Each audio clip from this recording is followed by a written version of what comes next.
Hey everybody, hope you're having the best day of your life. And if you woke up in America this morning, you may or may not be the 1% of all time. If you're in a place where the Constitution still reigns, freedom and liberty are still a thing, congratulations, you're the 1% of all time, and the rest of the world wants to be where you are. If you're in a place in America where authoritarian bureaucrats and politicians have taken power and declared you to be non-essential, your business to be non-essential, you shut down your kids' schools, and violated your constitutional rights in ways that just a handful of years ago we could not have imagined. My advice to you is to get out of Dodge as fast as you can. Get to a place of freedom. When you get there, remember who it was who tried to take your freedom away. Remember who it is that defends your freedom and defends the Constitution. Vote accordingly. Teach your children to do the same. And then you will be the 1% of all time also. Today I'm taking a break from the series, How Did We Get Here? Can't wait to continue that series, but I'm taking a break because I heard yesterday about the death of Rob James. Rob James graduated with me in 1984 from Oakville Senior High. Rob James was someone that I honestly knew who he was, but I did not know him. At one point, he held the deadlift record at Oakville Senior High, if I'm not mistaken. And Rob hung out with the jock crowd. You know, he was one of the jocks. Now, back in the 80s, we were divided up between jocks and preps and what they would call burnouts back in the day. And Rob was one of the jocks. And honestly, you know, I didn't even know that Rob knew who I was. I had no idea.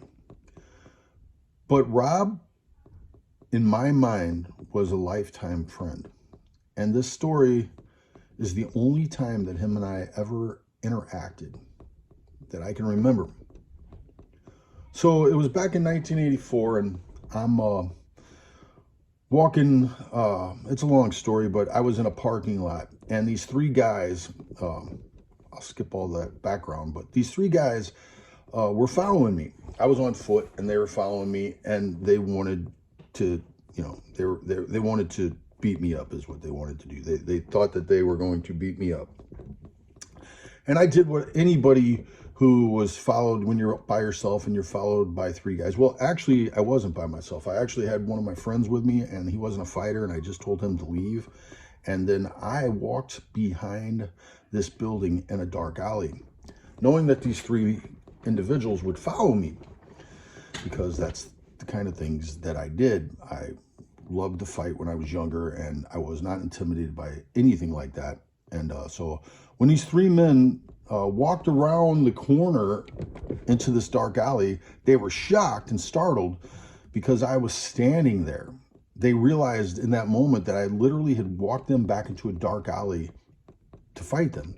And I was standing there, and I said, "You guys want something?" And they were startled by my boldness, and I could tell I discombobulated them a little bit, and they weren't so sure that they wanted to fight. But since there was three of them and there was one of me, it didn't take them too long to, you know, reconstitute their courage and, you know, 3-on-1. So they thought that they had an advantage.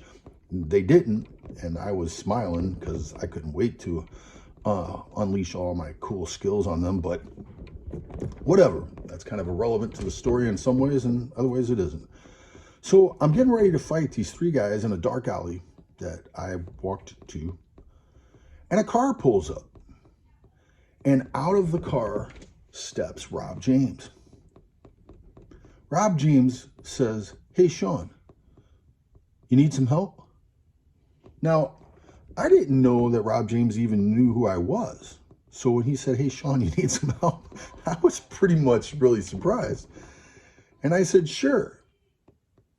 And Rob James steps up right beside me. My hands were already up, and he puts his hands up. At which the three guys who were already, you know, a little discombobulated by my boldness, now there was another big guy there that was ready to, you know, throw down too and help me. And they lost all courage. And I don't remember how it all dissipated, but it ended up that they all decided to just leave, and we could all just get along just fine. And I told Rob thanks, and he got in his car and he left. And as far as I know, that is the last time, the first and the last time I ever talked to Rob James. but I've literally considered that guy to be my friend my entire life. So when, first of all, I just want to tell his friends and his family, I am so sorry for your loss, and I will be praying for you. And I just want to tell my viewing audience here, be aware that the things that you do in your life will impact people for good or bad. Rob James just did something one night in 1984. We talked for maybe 5 minutes or less.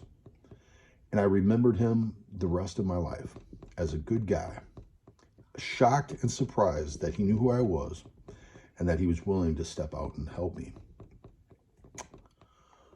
Remembering Rob James, I just wanted to put this video together. Today is my 56th birthday. Getting older is just so strange, and you think about your whole entire life. And a guy like Rob, I consider to be my lifetime friend. Take it for what it is, but remember Rob James, 1984, Oakville. Good guy. God bless you. God bless your family. You guys will be in my prayers.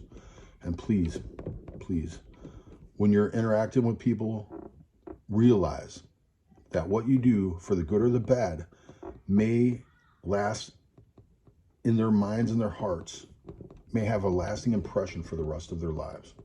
Live your life accordingly. Peace. God bless you. God bless your family.